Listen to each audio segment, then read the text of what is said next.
people? I'm Srini and you are watching MTAG TV. Of course, I'm joined by my guys Ritvik, Adi, and Arnav in the building. Even though I sound very enthusiastic, it is a sad day for football. Unless you live under a rock, you know about the European Super League, the game's gone and all of that. Shout out Gary Neville. But yeah, it is indeed a sad day for football. So I'm not going to waste enough time because we're going to break this down. We're going to take all of your comments. So please get involved. If you're not getting involved, you're doing it wrong. Let me go to Adibir for this one. Bro, before we actually talk about all these things, give us a gist of what the European Super League is. Go for it. Yeah, okay. So just a quick sum up for anyone that has missed the news. If you have, you're living under a rock. There's a 3.5 billion investment and a Super League has been tabled by, 12 of the biggest clubs in Europe. I'm just going to tell you quickly who the clubs are. It's AC Milan, Arsenal, Atletico Madrid, Chelsea, Barcelona, Inter Milan, Juventus, Liverpool, Man City, Man United, Real Madrid, and Tottenham Hotspur. These are the founding clubs. How this works is that there's a 3.5 billion almost net of money that's going to go around these teams, where they're essentially guaranteed 250 to 300 million pounds a year. That's 3 times of what they're getting from the Champions League and the Premier League. So they're guaranteed 300 million a year just through TV deals. And so the European Super League, they've given us a sort of rough format. So I'm going to read the proposed format, which is the teams will be placed into 2 groups of 10. So there's only 12 teams. The other 8 teams are going to be handpicked by these founding clubs. Secondly, the teams will face each other home and away in their groups, which is then followed by a knockout stage. I think the top 3 or the top 6 in each group will qualify. All games are played midweek, and the competition will run from August till May, same calendar year as our normal football. The 12 founding clubs with 3 more anticipated founders. Ideally, this would have been PSG, probably Borussia Dortmund and Bayern Munich, but they said no. We'll get to that later. These 15 founding clubs will govern the tournament, and 5 other teams will qualify for mid-season. There's no word on what the qualification process is. And more importantly, the 12 teams, the 12 founding members, have declared that they can never be relegated from this league as they are the founding members. This is going to be a long show. There's a lot of heat going on. But yeah, Ritvik, you want to go? Yeah. So just before we start this conversation, I just want to give credit to Sky for providing us vital information about one inside news, which I'm going to read to you right now. So one of the board members of one of the top 6 teams, it's anonymous right now, has said these exact words. They've said that the primary job of this competition is to maximize the revenue and profits. The wider good of the game is secondary.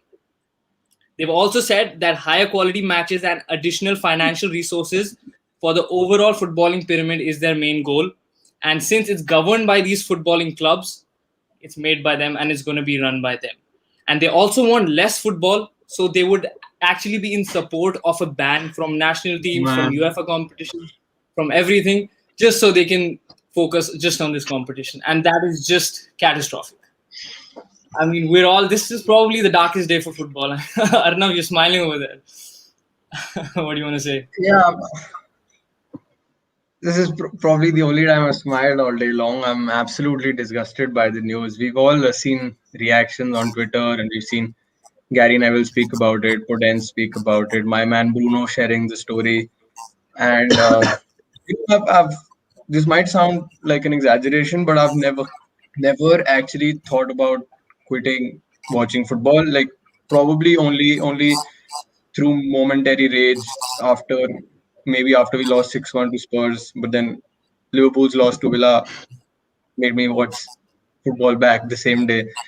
But like this is actually a time where I'm that sad and heartbroken that I'm actually going to consider taking a step back, because this is just not done.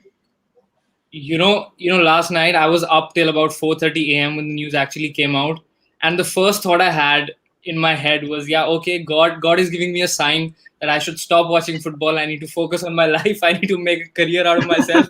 And this is the reason. You can't get any worse than this. Yeah, man. Yeah, I mean, guys, I think you hit the nail on the head. And yeah, guys, this is going to be a very emotional conversation between you guys and us, because it is a very emotional day for football. Twitter has been doing can't level work rate, because it's just been absolutely unstoppable. The fact that Jose Mourinho's sacking is not even a talking point says everything you need to know.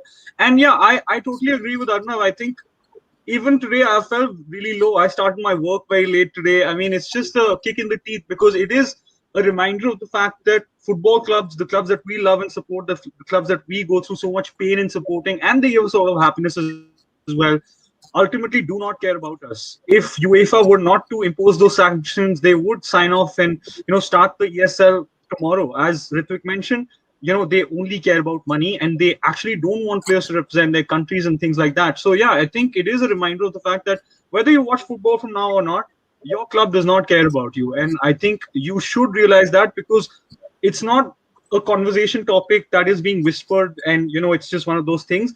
They have tweeted this out. This is official. Whether this happens in 10 years, whether this happens in 5 years, whether it happens tomorrow, they don't care about you. So those are my thoughts. Adi, how are you feeling, man? I mean, I just have so many things I want to cover, but we'll go through them slowly. First off, for the people watching, I want you to just look at the bigger picture.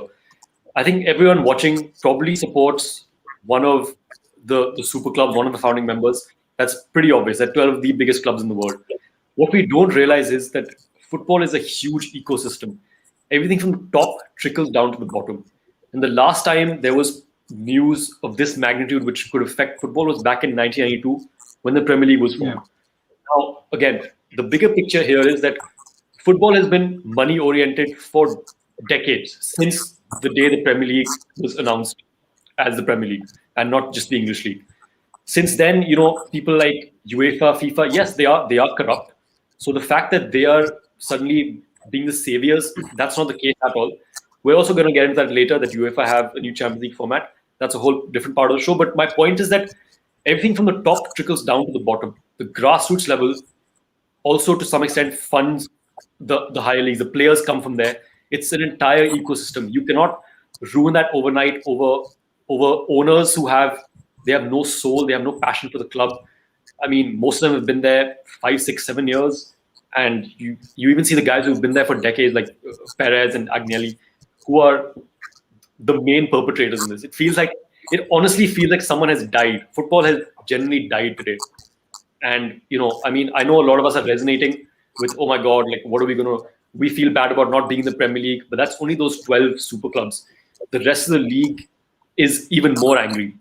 And, the fact that a team like Barnsley, it affects them, lower league teams in League 2, League 3, we've never even probably heard of them. And you realize that this is going to have such a damaging effect on football that, I mean, where do you even start, honestly? Yeah, I mean, Adi, I just wanted to add something to that point, is that I think you hit the nail on the head with the 1992 point of things, because while we love the Premier League, while it is everything to us, let's be honest, the Premier League is kind of similar in a sense that before the Premier League, I mean, players were not rewarded with such amazing bonuses and they'd have to even sell their medals off to just put food on the table. The Premier League is actually a very similar product. You see people from certain media organizations revolting against this, but the same channels were charging £15 to the common man in England for watching just a terrible game of football. So it is a little hypocritical as well. The Premier League is the same thing as well. The Premier League started because, well, Sky was called B Sky B, I think, back in those days, and they wanted 300 million, they wanted more than 300 million to actually kick this off, and it's because Rupert Murdoch offered 304 million with that collaboration with BBC is why the Premier League did start in the first place. So while this is a disgrace, I think we should do our research, because this is not something that's new. Arnav, you wanted to say something?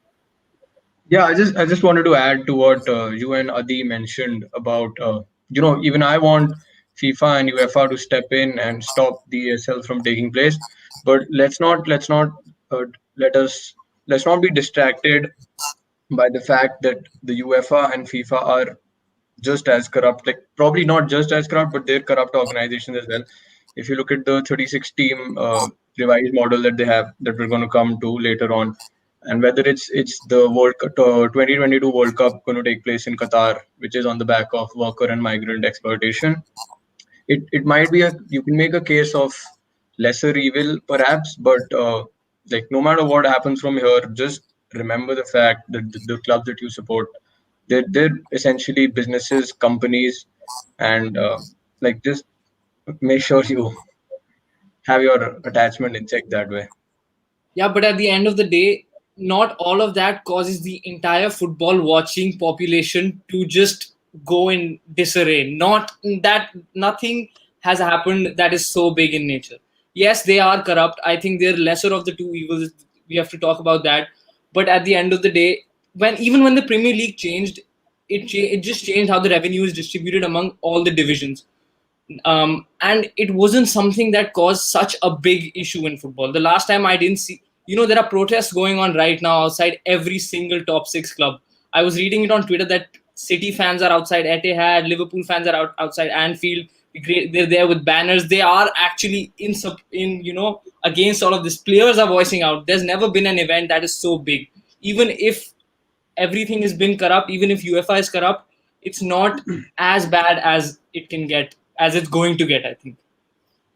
Yes, Adi. Adibir? Yeah. Quick question. I want to go to Srini for this. UEFA acting like they're the torch bearers of football. I mean, are they really the good guys here? I mean, you perfectly set me up there because Mehul Suri was an excellent comment, a timely comment as well, saying, is UEFA to be blamed anywhere according to you guys for all this fiasco which is created? See, Mehul, I think, while UEFA are potentially the good guys in this, ironically, you also have to understand the fact that there are certain board members that are a part of UEFA, like certain members who work for PSG or, head PSG in a sense, who have certain investments in Bein Sports and things like that have investments in the Champions League. So nothing is just very straightforward and nothing is all clean and about the sanctity of football and things like that. Again, UEFA, the fact that FFP got disbanded as well, I mean, FFP was sort of set up to do the same thing. Even things like Project Big Picture, everything is a little insider into the fact that ultimately football wants to do an NBA or a Major League Series or whatever you call the whole baseball thing, where it is supposed to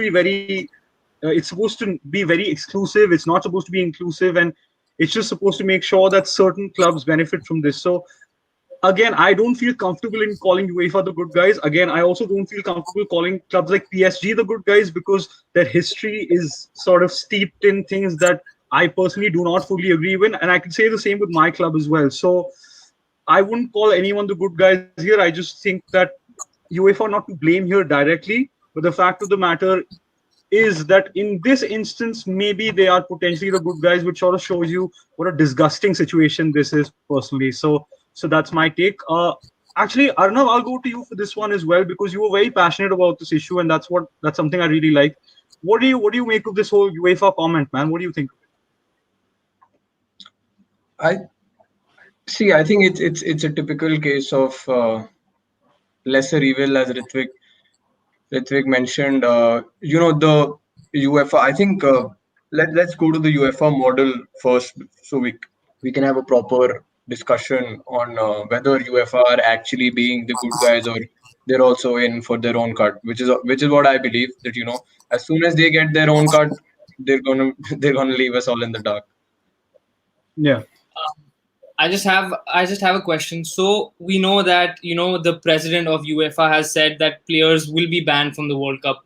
They'll be banned from the UEFA Champions League. They'll be banned from the UEFA Euros when they play internationally. They might not ever play international football again. So at the end of the day, do you guys really think we're going to see this happen? Are we going to see players like you mentioned the NBA? Half of the NBA players don't represent their countries just because they either get injured or it's not paying as much. So do you guys actually think this is going to happen? Because I seriously think that FIFA World Cup is the biggest stage of them all. And we've seen players lash out, but you never know. Money is the biggest thing in the world right now. And it's just a shame. I'm going to go to you, Adi. What do you think about this? That's a very good question, actually. Well, there's two things. Of course, you look at the things like the FIFA World Cup, the prestige and the honor of it, to win it even once in your life. But I think those days in modern football are gone where people value that. I'm sorry if I'm lagging or whatever, but it's like this. If you gave the option to a player to earn what is it, maybe 300, 400,000 pounds a week and give up international football, honestly, they would take it in a heartbeat. That's why you haven't seen as many players lash out yet as you would have assumed that they would. There's been, of course, one or two, Bruno Fernandes being one of the prominent ones. But where are the rest of them? Maybe they're a bit unclear on the situation right now. But end of the day, this is a big paycheck for them, and not a lot of them are going to complain. Their money is still going to be coming in. They're raking in those big bucks. Some of them, that's one part of the game that they like, where the revenue is huge. They're making big money, and when you increase that by threefold and you're making 3 times the money you could make, why would you complain? I mean, leave the problems to the guys in the suits upstairs who fight against fan welfare and the other organizations that are out to get you. Honestly, I highly doubt they care about playing international football as much. It's probably a good thing for them because there's already so many fixtures in a year. You remove international football, you're fine. I mean, less injuries. It's a win-win almost in a way. Yeah, and I feel even Arnav, okay, go for it. Yeah, on that topic, I think there's still a lack of clarity regarding what the players are going to do, and whether their contracts can be used to coerce them into playing the ESL or not. I'm still waiting for some clarity on that. If any of you has that, then please share. But on the same topic, I actually want to know whether you guys think this is, this can actually go through from a financial point of view. I know they're getting the initial 3.5 billion injection, but what happens after that? And from the point of view that you essentially have UEFA, FIFA, Boris Johnson, UK's Prime Minister, said that he himself is going to make sure this doesn't go through. So, what are the chances that you guys feel of this going through? Srini, you want to take that? I mean, personally, I don't think it'll go through right now. That's always been my take. I feel that whether it goes through or whether it doesn't, the reaction is still appropriate, because the fact that they even have the audacity to make sure that something like this is so close to happen is shocking in itself. And that is kind of why all of us on this live and everyone in the comments feels kind of grim today about football, because it isn't the death of football really, but it is the death of all the good values that we attach to the beautiful game. It's kind of the ugly truth about the beautiful game in a sense. So whether this will happen, I'm not particularly sure. I think it was sort of used as a bargaining tool, at least initially, so that this new Champions League format that we're going to comes to fruition, which I think will actually happen. Again, which is something that I don't agree with. But yeah, again, will it happen? I don't particularly think so. But is it never going to happen? Absolutely not. I think it will. It is inevitable that it will happen.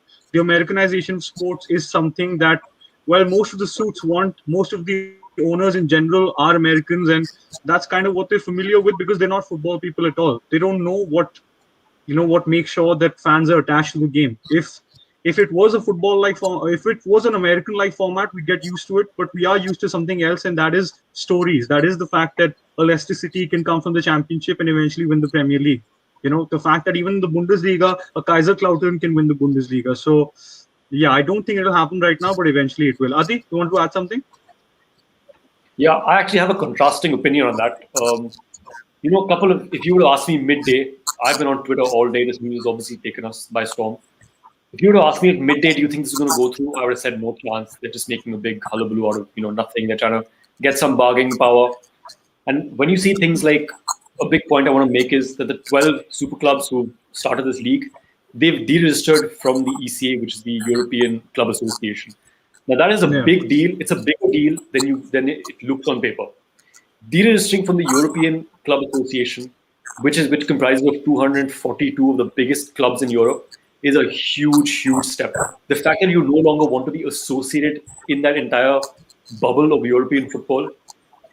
Secondly, all the big boys are coming out, Agnelli and Fiorentino Perez, making statements like, if they want to kick us out of international competition, we'll start our own World Cup. I mean, can you even believe that these are the heads of the biggest, these are global heads of the biggest football clubs in the world? So I think it's a scary reality. And when things like Ed Woodward, who stepped down in his role with UEFA, if they weren't so serious about it, maybe he would have stayed on at UEFA. That has a significant amount of power, of pull, to be in the top 10% of one of the leading football organizations in the world. When you see Ed Woodward step down like that, I think it's a huge statement, and I think scarily this Super League could be happening sooner rather than later. Ritvik, you have your hand raised. Yeah, but I just want to ask that. Okay, there are some countries which have fans, and if, for example, England, everyone grows up to watch their team win the World Cup. every English youngster on that team wants to win the World Cup, and I think that they prefer that over club football, no matter how much money they're getting. Young players, not especially players who are in their late 20s or early 30s, but 17, 18, 19-year olds, the generation that's coming, they would want to win those international trophies over, and I think they'd be happy playing in a Leeds United or a West Ham or a Leicester. What do you guys think about that? Would that be an option? Because I can see it happen for a lot of players who leave these big clubs, who'll go there, actual passionate football players, not talking about the money grabbers. Who Yeah, wants to take that? just a simple point on that. Firstly, Adi, I don't disagree with you at all. I think that the ESL, they'd like the ESL to happen. If someone were to ask me to put money on it, simply put, I wouldn't, because I just think it's a little far-fetched. But would the clubs make it happen, and will it happen? 1000%. So that's my personal take. When it comes to, again, this is a very subjective thing, because England in general are not as patriotic a nation as we are. But then playing at the highest level is something that I don't think a lot of young players or old players would refuse, because it is still the biggest honor in the game. So I don't agree with Adi's point of them accepting a bigger pay package to not play. And I don't fully agree with Ritvik's point as well of it being the biggest honor in terms of them, breaking every barrier to make sure that it happens. So I'm kind of mixed on that. I think it's a person-to-person thing. So that's my personal take. But I think we should take a couple of the comments as well, guys. You're very, very annoyed, and you know what? I actually like that. This is something to get annoyed about. So vent in the comments, rant. Let us know. We're with you. We're absolutely the same. So it is a bit of a grim life, but guys, we're with you, and football is not completely dead. Okay, so I want to ask a question to Ritvik for this one, because it is directed at him. And Duck, we're sorry for ignoring a comment, but we won't. Duck says, Ritvik, the shirt at your back, of course, he's referring to the Sergio Aguero shirt. Our club is going to give the worst possible farewell to that man who did everything for this club. Again, Ritvik, what do you make of this comment? Because it is addressed at you. And Yeah, don't delve man. into Aguero. Delve into this whole thing, because it's Yeah. not an Aguero conversation. At the end of the day, when at the end of the season, you'd expect all the fans to come together in a moment as big as this, the biggest player to play for this club leave. But actually, the opposite is going to happen. I feel fans are divided, people are divided, the footballing world is divided. Nobody even cares about someone leaving, and that is actually the worst possible farewell we can give him. Moreover, you'd like to see him go to another country and play football over there, so he will play against us. But if you're playing in the ESL with Barcelona, he's going to play like 5 games against us every year, which is just going to be worse. Which is something you don't want to happen. So yeah, at the end of the day, man, it's getting from bad to worse, as they say. Even though we're winning the Yeah. league, in the semi-final of the Champions League, none of it seems to affect us today. And Man, that's none of it matters. None of it matters. Kevin De Bruyne is injured. Life is over. Anyway, Arnav, you want to add something to that? Yeah, there was actually something I read. I don't remember the article, but there was some comments made by all these board members of the ESL that it's rumored that these people believe that the younger fans are actually interested in watching these superstar games week in week out, and they feel like those who have been watching football for a long period of time, people like us, even we've only been watching for like a decade or something. There are people who've been watching for almost all of their lives. They've called them legacy fans, and kind of like it's like tossing them away, and they're like, they're gonna be sidelined anyway. They're the older generation. They're usually moaning about anything and everything, moaning about change at every possible step. They believe that the younger fans, they are actually going to take this as a welcome step. I found it to be quite enraging. And what do you guys think about that? Like, what's your take on this belief that they have? Adi, Can go I for it, go bro. first? Yeah, Yeah. man, go for it. Go for it. See, you understand where they're coming from, because they do have, that is a valid point. The current generation of, let's say, the last 10 years, anyone that is 10 and older, for them, it's a very FIFA generation. I'm not saying that we aren't, but for them, they play games like FIFA, and they're always pitting the best teams against each other. Arnav lost, but Yeah. I'll still go on. They're pitting the best teams in the world against each other, and that's obviously something that they want to see on a weekly basis. They don't have the same understanding of football that we've accumulated over these years, and we understand the sport doesn't work that way. But the model that could be sustainable for these super clubs in the future is exactly this. Playing on, when we came into the sport and started watching it, the Premier League was absolutely the norm for us. If you ask fans who are probably 40, 50 years old, they'd probably be enraged that, the Premier League even exists in the first place. So if we're looking in hindsight, when we look back in maybe 15, 20 years, those fans might say things like, the Super League was revolutionary. We had the biggest team, the best players in the world. What's not to love about it? Srini, you want to add something? Yeah, I just feel that while I understand where they're coming from, in terms of the fact that let's keep emotion out of this for a second. I think just as a product, the European Super League is a lot of fun. The best teams in the world play against each other, and you can totally understand why it has a unique selling point. I mean, it is exceptional to see the likes of Bayern Munich and PSG and all these big teams playing against each other, every week. Everyone's looking at me like they want to murder me. That's not my take, but I sort of agree with that. But at the same time, my point of view here is that the Premier League is, a tantalizing enough product for a young fan to buy into. Like, ultimately, no one really taught us that the Premier League is the best league in the world. I think we saw it, we learned it. Of course, marketing had a huge role to play in it as well. And the Premier League is even more special because you get to see the stories of the likes of Leicester or of the likes of West Ham this season. So while the ESL is a very exciting prospect and things like that, if the Premier League was a boring idea, I think people wouldn't buy into it or wouldn't continue to watch it. So we accept change, but at the same time, there's no room for stories here. Arnav, I'll go to you for this one. Then Ritvik, you can add to this as well. So my question to you is, as I mentioned, all the best teams in the world are going to be pitted against each other.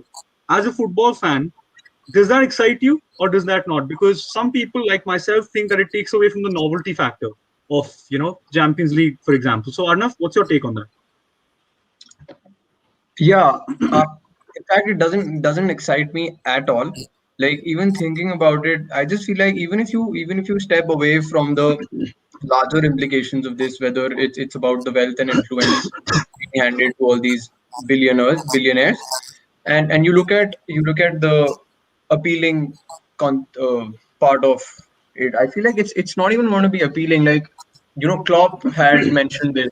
If it's going to be Liverpool versus Real Madrid 10 times a season, and how are you even going to be excited for it?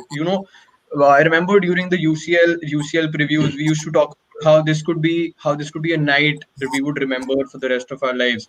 If you're going to have nights like that every second day, then that's just going to be nothing memorable. You miss the Real Madrid versus Manchester United game. Don't worry, it's going to be again in like a couple of days. It's like Yeah. it's like having Diwali every week, man. You're not going to enjoy it. Yeah, I Yeah, think man. it's fast food for football. Just like Yeah. how to put it in a way, you enjoy it every day, but at the end of Um, the day, that's not what you want. And it's not even like the Premier League doesn't offer us drama. It's not like the top six are the top six every year. You look at the state of the league right now; it is so exciting. Okay, City have won the league, but barring all of that, you see West Ham, you see Leicester, you see the top four race. That is more exciting than anything. And you see such stories. You see the UCL story of Atletico. You see the UCL story of Monaco, Ajax. All these teams who actually beat the best team in the world. And fans want that. They don't want to see, okay, yeah, today Liverpool won. Okay, today Real Madrid won. They want to see a Leicester beat Liverpool. They want to see a West Ham beat City, because that is, at the end of the day, everyone wants an underdog story to, rise to the top. And it's just sad. Adi, what do you have to say, man? Because this is something that I think all of us should give our take on, because it's very easy to fall into this trap of how it's very exciting, but let's be honest, it's not. So, Adi, what's your point on this? I will actually play devil's advocate on this and give you maybe a slightly alternate view, where you guys have made a Stop. point about, obviously. No, I just want you to listen to it from their perspective. I'm Stop. not saying I agree with this, obviously, but I'm kidding. I'm kidding. yeah. Go for it. Go for it. Go for it. So, you guys have made your points about how no one wants to see, these massive games every single week, and that's absolutely bang on. The Champions League has that prestige that you look forward to those big games playing against Real Madrid or Barcelona, once those two games in a season.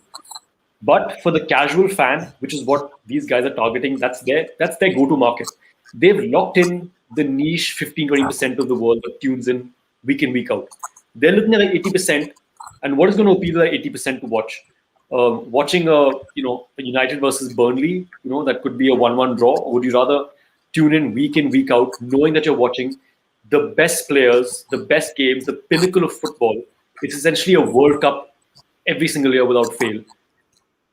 As a casual viewer, would you rather not watch that and invest your money if you had to into that? I mean, in that sort of bigger picture, you understand where this greed is coming from. It's a market that's untapped. Yeah, Srini.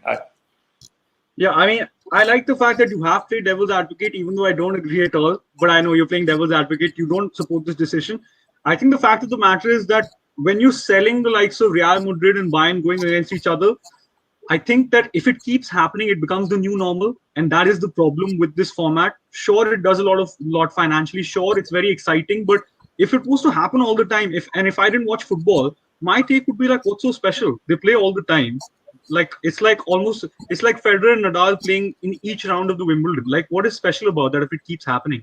The fact that they earn their place to play those finals and to play those knockout rounds is kind of why it's the Champions League is such a special product, and which is why just as a product, I think this is very poor and just not really thought of very well. But Arnav, do you want to take one of the comments?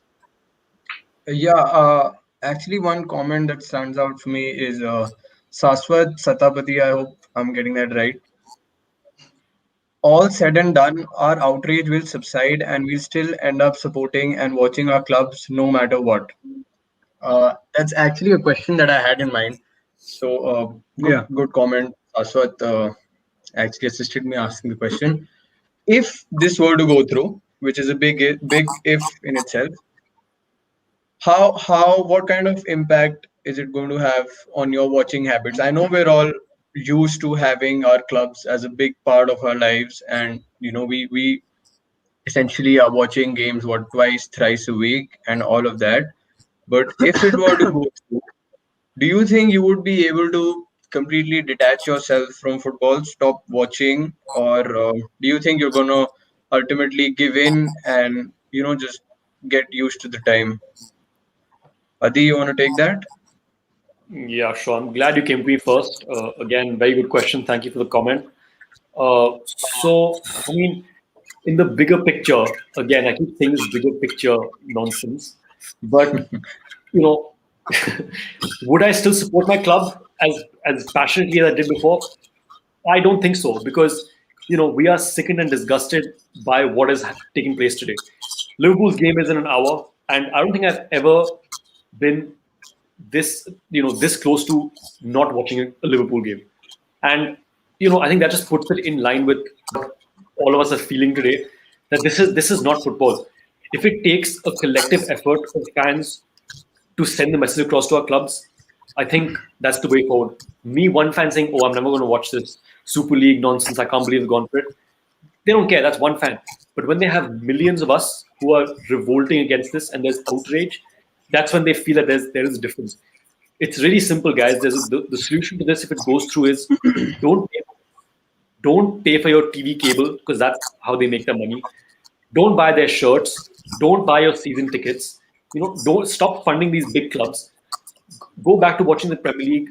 Whatever happens to it, if it's the 14 clubs that are there right now, them and 6 more, stick it out until if this goes. That's the only way forward. There is no other logical solution except to take these guys, hit him where it hurts the most. Anyone wants to add to that? Yeah, I think that, I totally agree with that, but I just think it's easier said than done. I think that it's very easy to take football down. We could do what Liverpool fans do when the prices were raised, just not go to games, and simply put, I mean, clubs would do more to help us out, because you're literally taking away a huge revenue source from them. But that just won't happen. I mean, whether I'll be as passionate or not, again, it's very tough to say, but I love my club too much. I'm irrationally in love with it. So it's never going to stop. You can create a European Super League. And by the way, Ronaldo 123 rocks. Your Pakistan Super League comment is absolutely killing me. I'm struggling to keep a straight face right now. You're the goat. But honestly speaking, I'll still be as passionate. It is a disgusting decision. And at the minute, even watching the Champions League or watching the Premier League game tonight, I don't know, it seems kind of disgusting to me. It's something that I feel I almost feel like the Premier League has totally changed just with this decision alone. I kind of feel dirty watching it. It's just not for me. I don't support this at all. But I'm just too invested in this as a product. Whether it's their marketing, whether it's the football, whether it's the players, I can't tell you that. But I'll always be in love with this club, and I'll keep watching them, whether they're in the ESL or in the PSL. So that's my personal take. Ritvik, as a fellow City fan with Sergio Aguero's jersey at the back, how do you feel about this, man? Dude, I might actually not agree with you on that. I might not watch them. I might watch if they agree to play in the Prem on the weekends, where they play the youngsters. They're probably going to play the youngsters, the 18, It's 19 not year olds. gonna I happen. might just watch that. I might just watch that because the manager's the same. He's going to manage them. And maybe one as big as City is at the depth they have, maybe I'll see De Bruyne once in 3 weeks or something, and I'll be happy with that. Because have we seen something like this happen before? Yes, we have. Have you seen the preseason Audi Cups that Tottenham win? Isn't this exactly that? I mean, that is it. Real Madrid plays, United plays, City plays, Dortmund. We've seen this before. Nobody Uh, watches it. Man. And as far as kids are concerned, kids see what adults are doing and they try to copy that. They see what's cool and they try to copy that. If 16, 17-year-olds boycott this with us, I know my brother will. He's 16 and I'm teaching him well. I know he's going to boycott this as well. He's going to be with us on this. And if 12, 13-year-olds see him do that, they're going to be like, oh, okay, yeah, I mean, yeah, we shouldn't follow this as well. So that might change it. I don't know what Adi said, but yeah. Adi, go for it. yeah, I just wanted to add. I just want to add to that. I'll go to Arnav and then he'll give a short pass to Adi and we'll score a goal here. But again, my point to everyone is not the fact that you should be as passionate because it's your birthright. It's not. Ideally speaking, we should definitely not invest in this garbage. We should not watch the 2022 World Cup as well. It's totally wrong. I don't know why. I know this is a big talking point right now, but all of this is so morally wrong. It's not even a joke. But I'm just talking in terms of how much we're invested and how much we're in love with the club. So that is a talking point as well that we should look at because hey man, we're in love and it's love is blind and you are blind when you're in love. So that's just what it is. But Arnav, I'll go to you for this one and then I hope you give a Kevin De Bruyne-esque assist to Adi. What's your take on this? Are you still going to be Bruno Fernandes FC or are you switching to the IPL permanently? Yeah. Yes.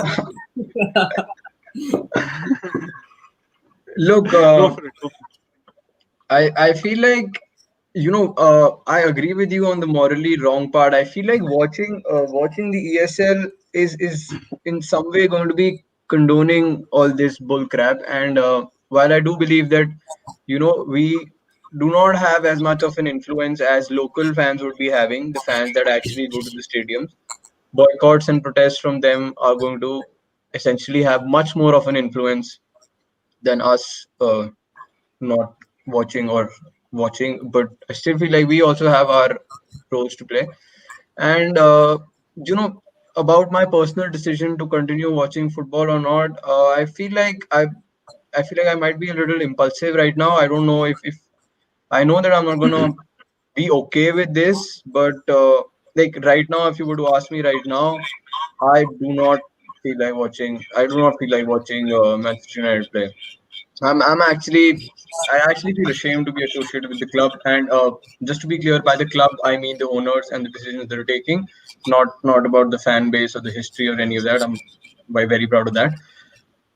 But yeah, so it right now I'm not in the mood at all. Adi, your thoughts? Yeah, I just want to add quickly onto your owner's point, and then I'm going to take one or two comments that I really like here.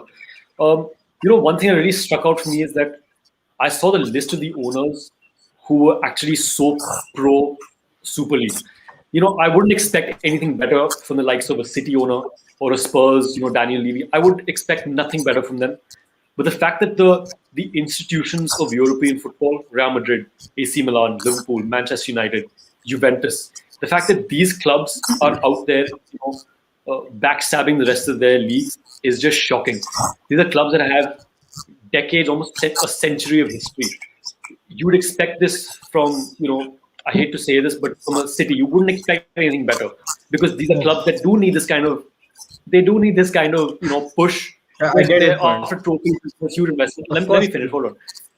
I can Yeah, see yeah, on yeah. faces, but to see these institutions of European football, the way they've treated this game that's given so much to them for so long is absolutely shocking.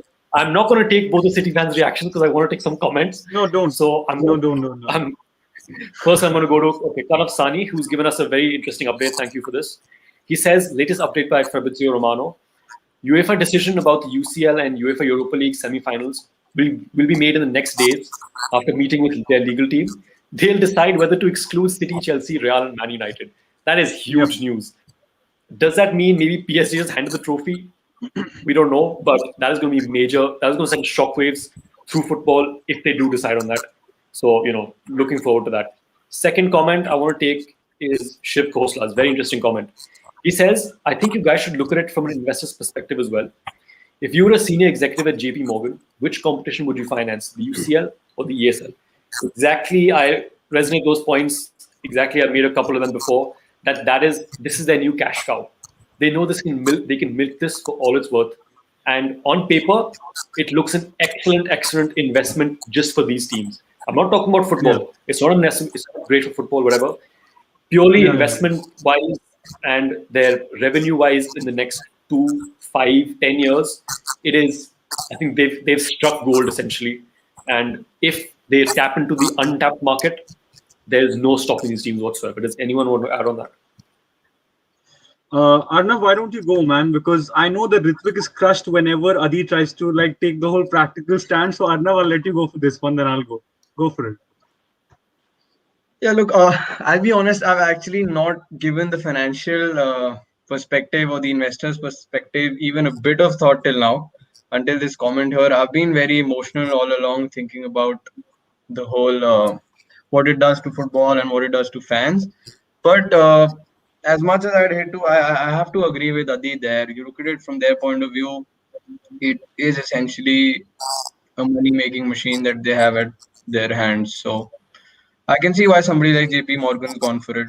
It's sad, but it is the truth. Yeah, Ritvik, what's your take on this? I just want to say we shouldn't be addressing such all of this. We shouldn't be addressing the financial aspect in today at least. It's not the day we discuss finances. This is why the game has become what it has become. Because people start discussing, they think they're intellectuals, they think, oh, okay, we'll talk finance in football. The people will think we're cool and all of that. Enjoy the game.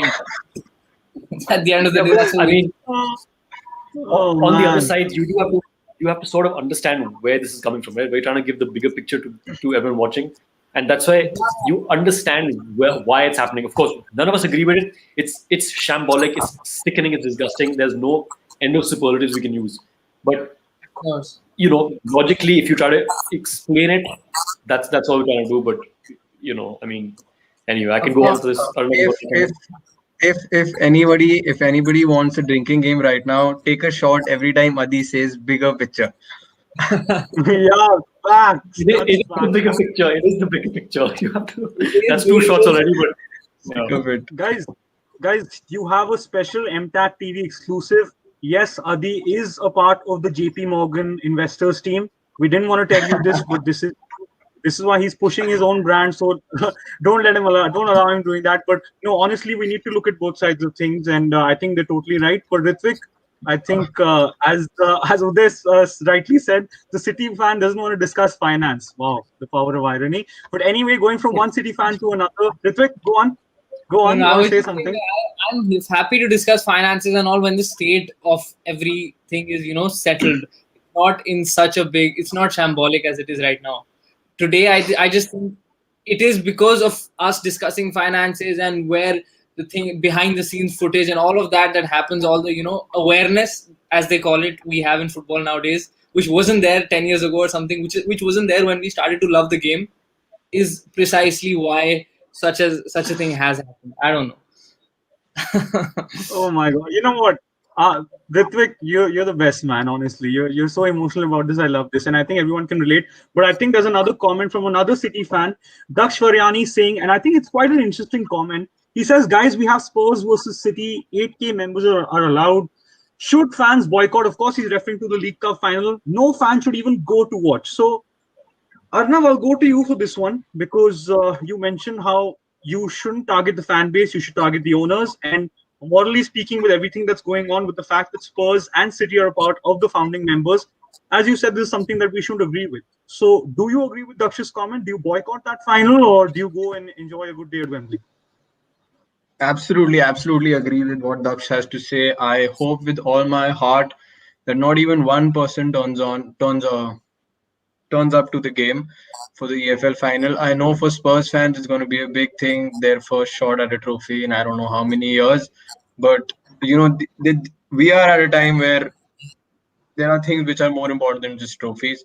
So it's a really good chance for Spurs and City fans to set an example for the rest to follow, and it's perhaps send some shocking waves down throats of these owners. Boycott the game. We've already seen a few boycotts. We've seen Ritvik also mentioned United fans outside Old Trafford. We've even got Liverpool fans outside Ellen Road prior to their game against Leeds protesting. They've got banners out and all of that. And I would personally like to see that a lot more. Let's not forget football has always been and should continue to be for the fans. So we've got a huge role to play. And let's start. I hope the City and Spurs fans completely boycott the game and set an example. Yeah, I totally agree. And Abhinav totally agrees with you as well. Abhinav says, I'm a United fan too, like Arnav, and I can feel the sense of betrayal that he's feeling from one United fan to another. I feel from him. Well, Abhi, all of us are very, very annoyed by this. And this is not a day where you defend your club and you say, well, my team's not involved in this. If your team is a part of that top six, they are involved in this and they should be absolutely ashamed of themselves. So it's not really about that. Daksh with a comment that I personally like, and I'm pinning this because I love this comment. He says he loves the WWE memes today, though. Yes, that's the win from today. I've been on Twitter procrastinating, wasting my time. Well, not wasting my time because those memes are absolutely gold. So I have to have to give you that. Of course, Abhinav with another comment saying the Liverpool fans outside Anfield have also protested and they've asked for their banners to be pulled down from the cop. Yeah, I mean, the fact that fans are taking this step is just beautiful, isn't it? And just again, this is just another example of Liverpool fans just being absolute legends. They always do this kind of stuff, and it's just beautiful to see. This is what you want to see from fans. I'll take another couple of the comments. One comment that this is Arnav Ishan Mehta saying Arnav definitely needs a box of tissues, guys. I can sense it. Oh man, I love I this. really I love do. I really do, man. I'm quite the fact emotional that today. yeah, man, everyone is. I love the fact that everyone has a bit of a sense of humor. There was another comment from Shashwat. I'll be honest, guys, I can't find it. There's so many comments. That's a compliment, actually. But it was kind of on the IPL. Sorry. Oh yeah, there it is. Very smooth from me. IPL took cricket to the next level, made it a money-making machine where the same eight teams play each other every day. I feel we'll get used to it and make ESL cross with the NFL, NBA, etc. Yeah, that's a very good point as well. And the Americanization of sport will happen. Guys, again, this live is a very long one. Let's be honest, but then this is a huge issue. So let's go and discuss the new UCL format that's been talked about. 36 teams and all of that. Ritvik, you have all the details. What are Yeah. So there were originally 32 teams up until now, and from 2024, what's going to happen is four new teams are going to come. It's going to move from a 32 team to a 36 team format, where minimum 10 group stage games will belong to each team versus 10 different opponents. And now that how that will work is the top 8 teams out of those 36 teams will automatically qualify for the next stage, and the teams placed from 9th to 24th will actually play a two-legged playoff with another team based on draws and then progress to the round of 16. And then it's the same format as it is right now. So that is essentially the change. And it'll also go on to the Europa League and the Europa Conference League, which is also going to start soon. And yeah, they're also going to be. And just one thing I think we forgot to mention is the ESL will also be applicable to the Women's League and the women's teams from the same men's team, and they have to discuss it further, but they've just said that they're gonna go on with the women's as well. So yeah, Adi. Yeah, so a couple of things. Firstly, the women's thing, that is absolute garbage. I promise you. Garbage. They have only written that in their manifesto to appease the fans and be like, oh, we're including women in the sport. I guarantee you they're not going to do that for at least 3, 4, 5 years. So don't even fall for that absolute BS. Secondly, this whole new UEFA format, I just want to point out to anyone watching that UEFA they're not the saving grace here. They're also villains. And I'll explain why. They're increasing this to what a 36 team format, making this whole group thing similar to the Super League and all. This adds two things, okay?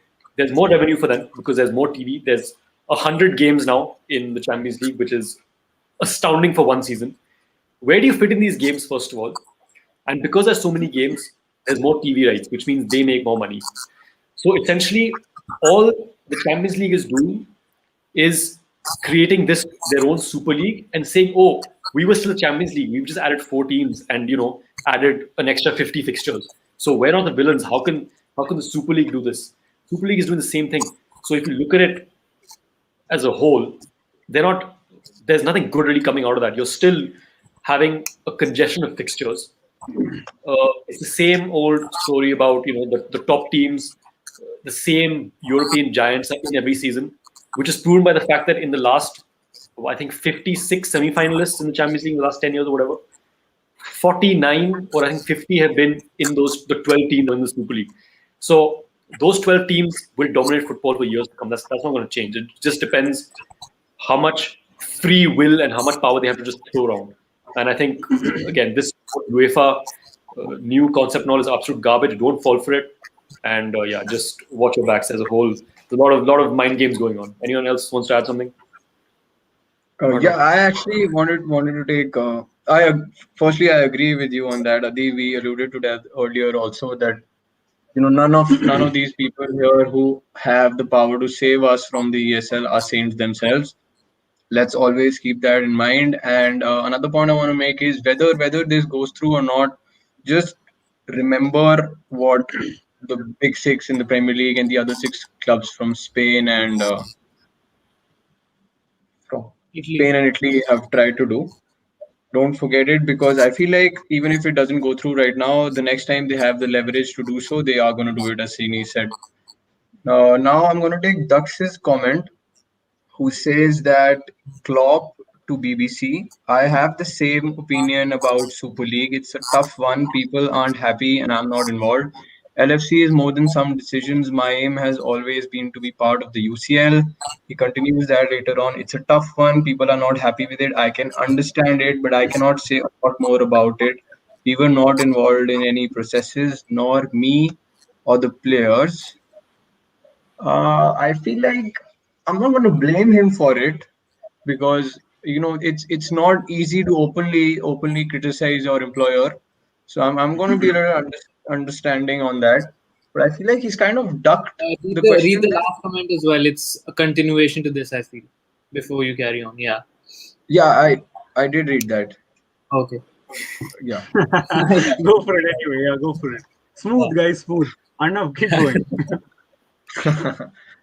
I feel like he's actually ducked it, and I don't know, man. I was actually expecting more. I read this Bielsa quote about football earlier today, which said, the reason football is the most popular sport is because in football the weak can beat the powerful, and I totally agree with him on that. And I feel like people like Bielsa, people like Klopp, who have such an influence on fans and on football in general, other managers and players as well. We've talked about the role that fans are going to play in opposing these decisions. I feel like even the players and managers, as hard as it's going to be for them, they have to step up, show some spine, do what they can. I know it's hard for them, but they do have to do whatever little bit they can to show that they're not going to condone this. They're not going to encourage all this BS. Srini, what are your thoughts on this? You know what, Adi? I want you to pass the ball to me after you score one goal, because you're a Liverpool fan, and it's a bit of a diplomatic comment. So I want to see what your take is. So go for it. Like you said, extremely diplomatic. Did I expect anything better? Honestly, I didn't. And I feel like it is muted because these are the employers. I can guarantee you that none of the coaching staff, none of the players were told that this is going to happen. So inside, I'm pretty sure they're all seething with anger right now, but they cannot go and show their frustration out, because again, these are their employers, and officially on paper, they are still a founding member of the Super League. And apart from that, do you really expect? How many players do you expect to really come out and voice their opinions so vocally. I'm glad someone like Bruno Fernandes has.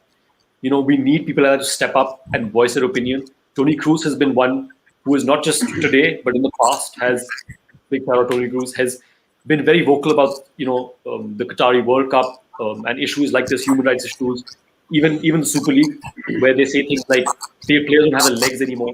They're stretched to the limit. And yeah, I feel like Klopp has completely ducked that question because he knows what the ramifications that could be. Srini, you want to take it from there? Yeah, there's first of all, Anish, who is a big Liverpool fan as well, says he's quoted Klopp here, of course. He says, "I understand the fans' anger because of the Super League. I don't know exactly why the 12 clubs did it, but it's always more games, more games. It's about more money, nothing else." I mean, the thing is that it's tough to be angry at Jurgen Klopp for being diplomatic. Ultimately, he loves managing Liverpool Football Club, and not everyone has to take a stand. I know that's very disheartening, and for the sake of football, people should. But again, not everyone does. I think Jurgen Klopp loves managing Liverpool, and if he says no to this or opposes this, he effectively loses his job. Should he or should managers in general? Yes. Should players boycott this? Absolutely. Like Bruno Fernandes, like Podence as well, who wrote this long Instagram post on football special moments and things like that, which Bruno replied to. So ideally, players should and managers should, but I'm not personally very miffed with Jurgen Klopp because I can understand why he's taking a bit of a diplomatic stance. He's living his dream, and I can kind of understand it. But in general, I feel that managers need to speak out on this. Ritvik, what's your take? I'm sure you're going to say Jurgen Klopp is an absolute coward and he should come out and say that football is. I actually think it's a slight dig. If you think about it, he's talked about more money, more games. He says he doesn't know why the 12 clubs did it. He said what he can say, because if he says anything further, he'll be fired. And I think it's too early for something like that to come out. I think all the players are going to talk to each other, managers are going to talk to each other before they make a collective stance, which is what we want to see. I think the power in the players and the managers is immense. And if they boycott something so big, there's no chance anything can happen, because at the end of the day, those are assets that cannot be replaced, the players and the managers. So I think it's a good start. I mean, it's a good start. I think Pep is going to say something tomorrow. As this progresses further, the players are going to be addressed. Obviously, they're going to be meetings and all. Teams are going to address whatever's happening, talk to their players. I saw a comment that said that players are actually wearing T-shirts that says football is for the fans, which is a big gesture on their part. So it says that players aren't supportive of this. And I think these are Liverpool and Leeds players, I guess, because that's the match that's going to happen. But I don't know. Yeah, at the end of the day, it is what it is. But it's a good start, I think. Guys, it's more than Ole said yesterday. Yeah, I just have to say this. Your comments absolutely kill us. I can see Adi trying to hide a smile. It's actually killing us. But yes, look at my face right now. My God, what's happening to the audio? Is that yeah. Okay. Jesus. Yeah. Anyway, ignore that, guys. It's the best life in the world. Quick question to you, Arnav. Like, my ears are dying. Oh my God, I even forgot what I was going to say. Yeah, sorry. Arnav, what do you think? Do you think that players and managers should come out in opposition of this, or do you think the diplomatic point of view is fine? Go for it. Look, I'm going to have to answer this diplomatically myself. Oh my God, is it happening? Okay, man, the show must go on. It's not our fault, guys. Get your earphones off. Anyway, go for it. It's okay. Yeah. See, I understand how hard it is for them, because it's going to be hard for even the likes of us to go against our employers publicly. But I hope you're just wearing the T-shirt which says, "Stop laughing, man." I'm just looking at comments. Anyway, keep going. Oh wait, it's gone. Nice. Okay, go. Yeah. Is it bad? No, it's a good. Let's do it, man. Providing humor to people at the end of the day. That's nice. And yeah, I feel like, whatever little they can do, whether it's wearing T-shirts which say football is for the fans, or, in some way they can oppose it internally, not entirely publicly. If they can get their voices heard, let their followers know what they think about it and how they are going to try to get out of this if possible. I feel like the players also need to come together. Get the likes of Anderson, who's not playing football right now anyway. The likes of Harry Kane, Marcus Rashford, get them together, form some sort of a union, do something because they have to. They can't take it lying down as hard as it's going to be for them. Oh my god. It felt like a honestly. Oh my god. Anyway, guys, very annoying. Oh, dude, that next comment. Gold. Yeah. Gold. But with the first comment tonight, he says want to join the European Super League instead of being the legendary English clubs. I totally agree. Anshad was for life. Okay, guys. I think That's a comment on Bunch as well. Sorry? Yeah. Yeah. We don't want to get cancelled. We don't want to get cancelled. But anyway, thank you so much for tuning in, guys. We're sorry for this echo. We have nothing to do with it. My ears are absolutely dying right now, which is why I want to end the live, not because I'm done talking. But anyway, thank you so much for watching, guys. Thank you so much for all the comments. Done. Okay.